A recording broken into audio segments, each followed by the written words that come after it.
Welcome to Withdraw Consent. I'm Jack. This is Victor. This is the last episode of our first Jew week and Of 2024. of 2024, which we already have another entire one filmed. I'm not sure when it'll be published, but we already got 3 more episodes for that. So this is very interesting. We wanted to ask the question, when did the relationship between Jews and Christians, being religious and religious, come together and start working not in unison, but just the Christians doing everything the Jews wanted? Sure. Because we know it was antagonistic at one point. And so Victor did the research. I'm excited to hear what you got. Okay. Right. So for me, I didn't even know we were not on the same team. Like growing up as in a Christian household and all that, I thought this was just how it always was. Christians were always fans of Jews. I got a story about how I knew about it. Go for it. I knew about it because right after Jesus, they said, if we keep the Sabbath, then we're going to go out there and murder every single Jew in existence. So they created Sunday, which they called the Lord's Day, and intentionally did not worship God on the Sabbath because it would result in the death of every Jew, because the Christians would be so enraged they would just go slaughter them every Saturday. Wow. This is how I learned about it. And I'm like, well, at one point it had to be, you know what I mean? Wow. Yeah. I've never heard any of that. Okay. Interesting. Theology's cool. Yeah. So this is it's going to be somewhat of a history lesson of the stuff that I didn't know. So there's definitely some projection here of, hey, look at these new things that I found about some events. And this is not comprehensive. I'm just trying to make the point that, okay, that we weren't friends. And then I'm going to hit quotes from modern day Christians about what they believe the relationship should be, and a lot of quotes from Jewish people, rabbis, about what they think about the relationship between. Excellent. And the whole point of this, spoiler alert, is that we're nothing alike. We shouldn't be friends. Yeah, from a Christian perspective. From a Jewish perspective, we should be friends because friendship means they do it. Yes. Christians do everything the Jews want. Right. And we're going to hit that too. It's incredibly beneficial for Jews that Christians have bought the lie and have got into this. So I'm going to go over just some interesting historical things in history. In 438 AD, so 4 centuries after Jesus, Christian Emperor Theodosius II, he made a new code of law that excluded Jews from all political and military functions. You weren't allowed to marry Christians. You couldn't have Christian slaves. You couldn't hold public offices or build synagogues. And he was doing this as a Christian because this is what he believed was right. Wow. Can't build synagogues is a big one. Right. Now you're suppressing the actual religion itself. So almost 100 years later, we have Emperor Justin I.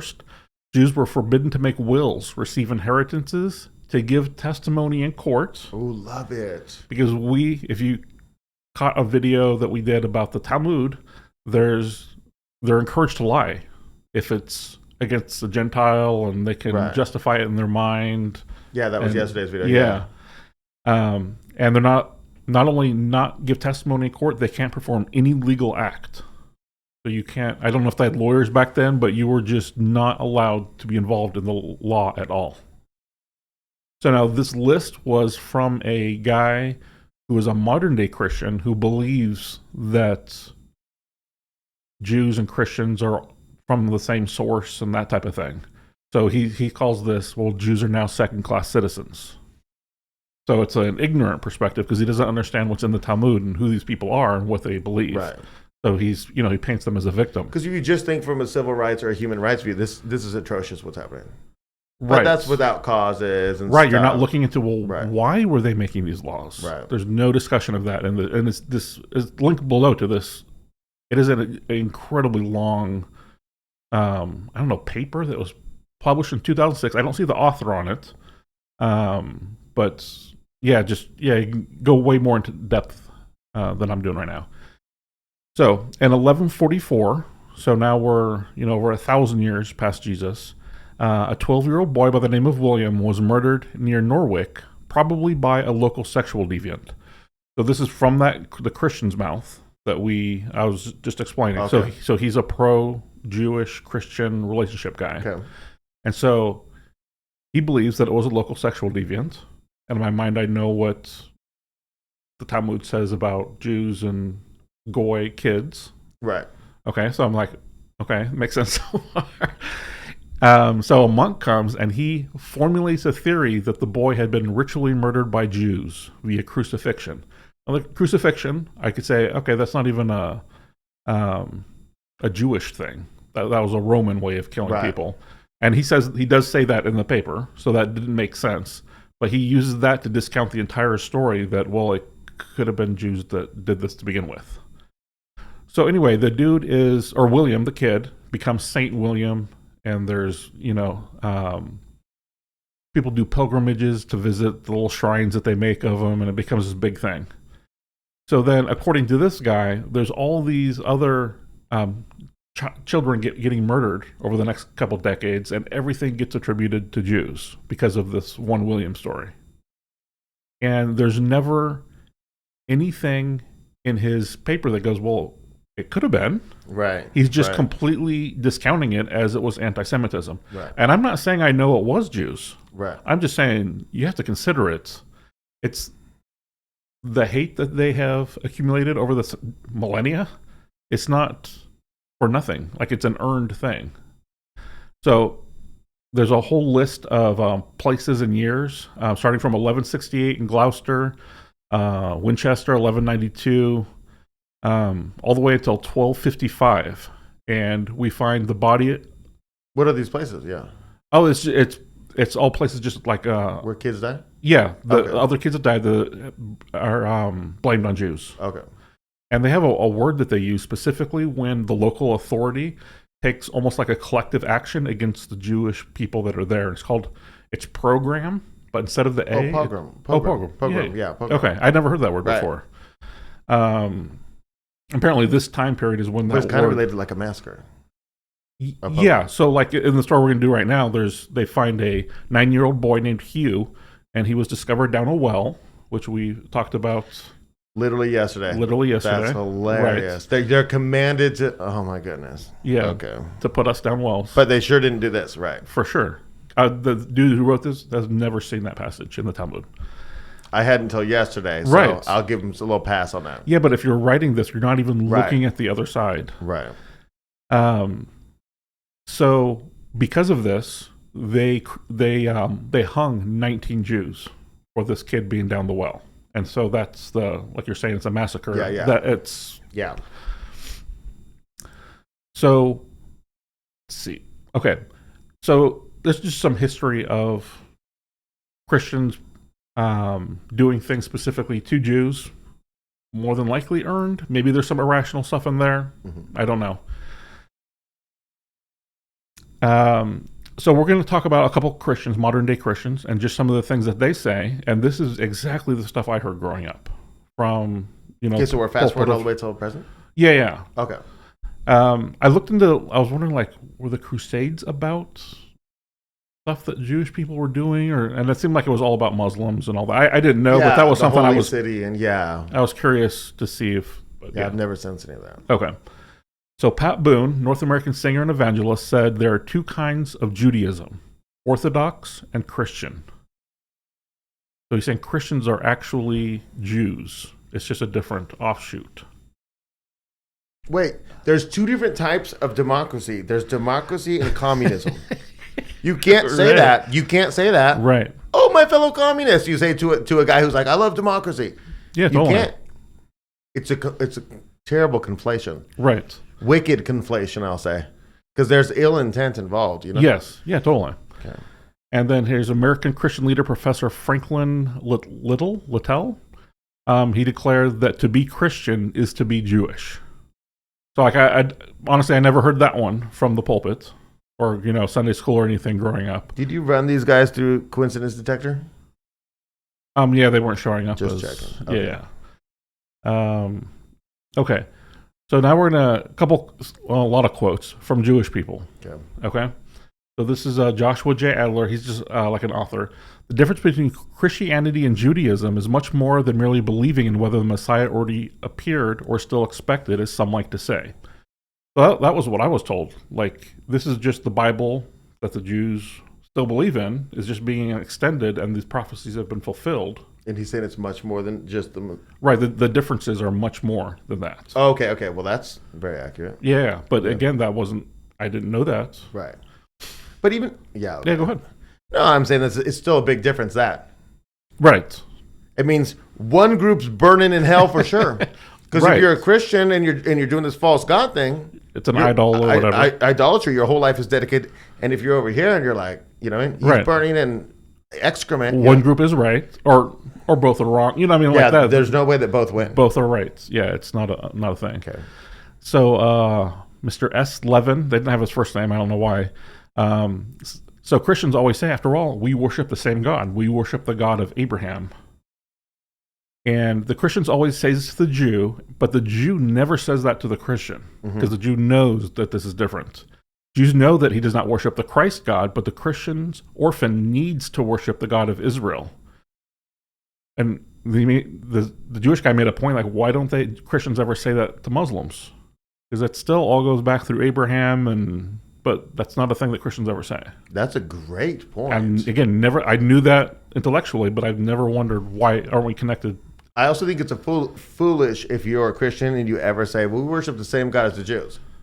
Because your God is God the Father, God the Son. You know, it's a triune God. It's one God with three different manifestations. And the Jews are like, well, I mean, not those other ones. Those aren't. Right. That one.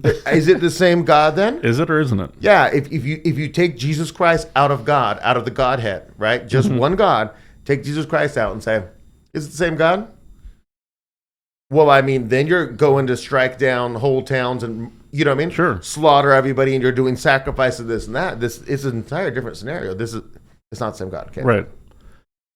So this is a Talmudic scholar, Jacob Neusner. Theologically and historically, there is no such thing as a Judeo-Christian tradition. It is a secular myth favored by people who are not really believers themselves.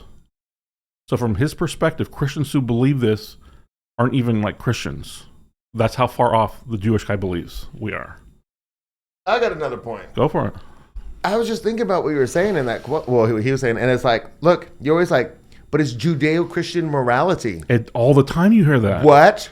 You mean white Christian Western European morality? That's what you mean. Because Right. as soon as you say Judeo, the kids are getting tossed down the wells, Right. lying in court, doing terrible things to the goy children, and it's not a sin though. It's not a sin. Right. But that's it's but it's being terrible. snuck in as It's if we're the snuck same. in. And we're going to get into that. That's the phrase that popped into my head. Amazing. Yes, and you hear that so much and you just accept it. Well, I've just accepted it. I've never questioned it. Interesting. And it's that is the core of the lie to make you okay with things. And hence the name proposed for the video. Yes. The myth of the Judeo-Christian. Okay, now it all makes sense. Okay, Okay, good. come Well together. done. All right. Well done. All right. So there was a Newsweek study in the early 90s, and so I got a quote from there. It cited authorities.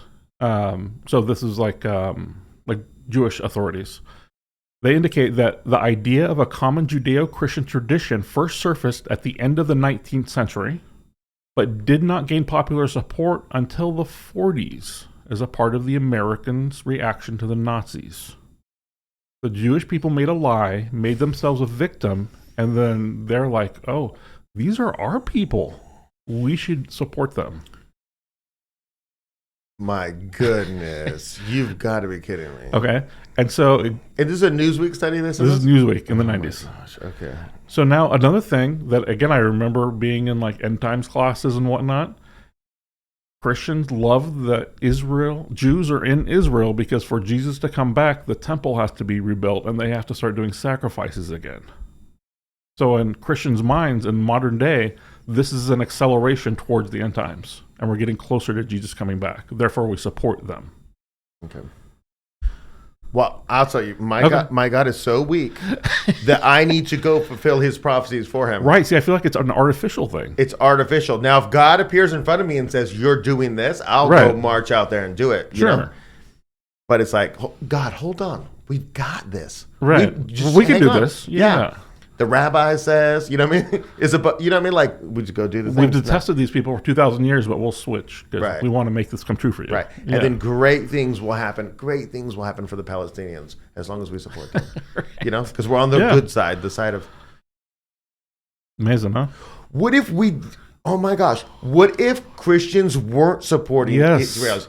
God's wrath would be upon them and they would stop hardening their hearts, maybe? Stop hardening their hearts? You are helping them harden their hearts. Or You're helping them forsake God. You're enabling. Yeah, because as long as they can get away with it, and God's like, I'll do my wrath when the Christians start actually acting like Christians. Then I'll do my wrath. Then we'll see they probably won't harden. They won't unharden because they just don't historically. Yeah. Biblically, we'll say. Go ahead. All right, This is you're just fired up. mind-blowing. Go ahead. All right, Jules Isaac, a French Jew, his quote: "Without centuries of Christian catechism preaching and vituperation," which I have no idea what that is. Vituperation, Yeah. Okay. The Hitlerian teachings, propaganda would not have been possible. So without all the real stuff, You left out of vituperation. yeah, because I'm not going to mispronounce The it a second Hitlerian time. teachings, propaganda, and vituperation. Just say it really fast. Would not have been possible. So without all of the deserved stuff that happened for 2,000 years previous, Hitler wouldn't have been able to do the lie and kick them out of his country. Like, it's all, they're kind of accurate, except for the part that they lied about the Holocaust. You know what I mean? Right. Like, Hitler was just doing what it's been done all throughout time. But not even as good as anybody else. Because he was being too nice. He was being too nice. Right. If you look at the laws that were made before and all that, yeah, Right. they weren't putting if up you with go back anything. to any of the expellings, you know? Right. Was it General Grant I told you about? General Grant proposed 24 hours for them to leave the country. We'll cover that in another one sometime. But like 24 hours for all Jews to leave the U.S., and then it was countermanded during the Civil War. Not President Grant. This is pre-President Grant. Yeah. Anyways. But I mean, like, imagine, and then Hitler's like, let's make a deal. We'll have a conference, and we'll talk about, you know what I mean? Mm-hmm. And this is the guy everybody's scared of. I'm not talking bad about him. Sure. I'm saying, be a little more heavy-handed. Hitler, Right. For goodness sakes. Right. If they're that bad for your people. Right. And he's supposed to be the meanest guy in the whole world. And I'm telling him, Hitler, be a little more heavy-handed. Right. Adolf, you hear me? Try harder. Yeah. All right. So now there's an interesting thing. The cults, practices, and scriptures of both groups, meaning Jews and Christians, rabbis and bishops, differ from those of the temple. We're talking the temple, the original, back in the day, Moses, the law, and all that kind of stuff. Everything's deviated from there. I mean, we just passed Christmas. Everything we do at Christmas has nothing to do with Christianity. The tree, the Yule log, Jesus was born, in spring? Like, was all done by... so you're saying all the cultural traditions? Yeah, like how Christians actually being? Right. And it's the same as with the Jewish stuff. But the Jews don't even do Jewish stuff. Do they still do Jubilee? No, but I mean, like, all of the stuff like the Pharisees and all that they brought from Babylon, it's all a perversion of what Moses gave them. They don't follow Levitical law and that type of thing. They have their own thing that they've been working on for millennia. Okay. What if I got a strategy for the Palestinians? Okay. They just declare it the 50-year of Jubilee. You got to release all your slaves. Oh. And then just line up at the door to the concentration camp. You're following? It's just... Right. Yeah. Okay. Who knows if they even believe that. So... Wait, and all the Jewish stuff, they're just celebrating stuff that's happened after anything biblical. So like the Yom Kippur War Day, I guess the Esther Day, Purim, they do that. Okay. But like, what is this Hanukkah? What is this? I don't know I don't know. I guess I'm not a scholar in this, but I feel like they're celebrating a bunch of stuff that happened after. Because they're not about the Bible. It's what's in the Talmud. So shouldn't they still be offering? I'm so sorry. Shouldn't they still be offering sacrifices? But they can't because the temple's not there. Because of the temple, yeah. But you're saying that at the one temple was the only place you could offer sacrifices? There weren't. Well, I thought there was the major sacrifice that was just supposed to like cleanse everything, or I'm not sure. I don't remember the specifics of that, but they did have sacrifices elsewhere. Yeah, because I mean, if you're in the hills of Ephraim, you don't have some Levites up there who are going to run out sacrifice for you, right? I think they're being lazy right now. Well, they don't want to make people angry, or they just don't care about that stuff anymore because because their rabbis are above God. Why do you need to ask God? Just create a rabbi, Levin, whatever. Yeah, Cohen. Okay. I'm good to go now. I was just giving you a pause to interrupt me Okay. Rabbi Stephen S. Wise, chief rabbi of the United States at one point, said the return from Babylon, so we're talking Daniel in the lion's den, Shadrach, Meshach, Abednego and all that, and the adoption of the Babylonian Talmud marks the end of Hebrewism. So that's where the Jews stopped being Jews. and the beginning of Judaism. So he understands that they completely deviated and went a completely different way. So the people Christians are supporting aren't the Jews of the Old Testament that they believe they're supporting. It's a whole different thing. It's a cult. It's the rabbi cult. Right. And the Pharisee. Judaism is the rabbi cult. And interesting. Because remember, Jesus rebuked them for holding too high the traditions of their fathers. He wasn't talking about they were being too biblical. They were saying all this other stuff you picked up since Babylon. That's what you're holding on to too much. And since it was so important to the Pharisees, I think we're going to get into it that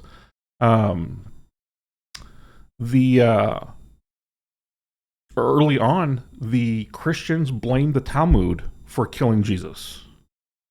What? Because it was those teachings that led them before they were written down. It was the oral teachings. Yeah, so the oral teachings were there. It was, right. I mean, they didn't use Talmud back then because it was like 300 AD when it first got compiled. Right. But it was all those teachings that Jesus talked about. Interesting. They blamed those wrong teachings for killing Jesus. Interesting. And those wrong teachings are when Hebrewism was on its way to becoming Judaism. When Hebrewism, died and Judaism was born. Okay. All right, Rabbi Ben Zion Boxer, Judaism is not the religion of the Bible. So that's a rabbi saying, we are not of that. We're a different thing. I can't believe they're saying these, like that wise guy. Yeah. You know? It's incredible. Chief rabbi of the United States? Wow. Right. All right, one more. Rabbi Martin Siegel in 1972. And this is what he looks at as the upside for the Judeo-Christian myth from the Jewish perspective. I call this process the Judaization of Christianity because Christianity will be the vehicle through which this society becomes Jewish. Because Christianity is the one that gives up everything that they believe so that they're not called anti-Semitic. Gay marriage, you just go down the list of things. They even, like the ADL, I forget the guy who runs it, but he'll put stuff on Twitter saying that this action, if you are this, you are also anti-Semitic. Because this immoral action, they're one and the same with Jewish people. But that's not American people. That's not Western culture, Christianity. He's dictating morality. He's one of the most powerful guys. Oh, yeah, it's incredible. Yeah. So that's what I got. It's pretty amazing, but so when we get to like when did this happen? Well, it looked like it really took off after the lies of World War II. Yeah, so 40s. It looked like it was kind of on the back burner, but not a huge thing. Because think about in the early 1900s, we had Ford, who, like you said, he's had like his own newspaper talking about Jewish people. I'm like, it was a whole different world back then. And then after the 40s, you couldn't do that. But they crushed him. They crushed the entire Ford Motor Company. Okay. Spoiler, at the end of the story, he put it down to bare bones people and survived, you know, and then they just kept putting the pressure on him. But since they already controlled the country in the early 1900s, eventually they brought him a paper and he grabbed it from his assistant and he signed it. And his assistant says, "Do you want to read it?" And he says, "I don't need to." There was no point. Okay. Because they were already ruled the entire country in the early 1900s. Gotcha. You know what I'm saying? Yeah. Like you think you're a big industrialist or something? No. So when it comes down to but I would say like the 1940s was when the Christian alignment happened. Right. You know, not that they weren't powerful in this country before that. Because I was thinking like right after World War II, there was a immigration law that was signed, and it was just to get Jewish refugees out of the death camps, you know, and bring them over. And then there ended up being this enormous boat full of Jewish refugees, and they would like go to a port, and they would just tell them no. Oh, wow. No. And they went all up and down the East Coast. You're just living on this boat. You're just resupplying because nobody wanted any Jews in this country. Oh, wow. This is like 46, 47, 48. We're talking about that. And they're using it to sneak in all these Christian European people. Oh. From Germany, from Hungary, from Austria, from Romania. Not sneak in, but they're giving them legal citizenship.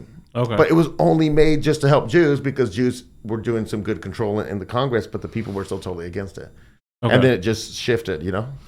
Yeah, I was trying to imagine when that shift started happening, there was a generation of people that were in their 30s to 50s who had heard all the stories, actual history about why we weren't a fan of these people, but they let this change happen. The Holocaust. It's just the Holocaust. I guess. Yeah, I guess You it had to continue to be. say all the same things that you've said from the age of 21 to 50 that are all 100% true. You're guilty of the real Holocaust. Oh, okay. You know? Yeah, you're making it still happen. Or... Yeah, did you see Spielberg just did a, Yeah. new documentary? I'm just kidding. Anyways, okay, very fascinating. Okay, so this ends our first week of the year and our first Jew week of the year with Yeah. many more to come, hopefully. Yeah, definitely. And we hope you enjoyed this, and we'll see you next time.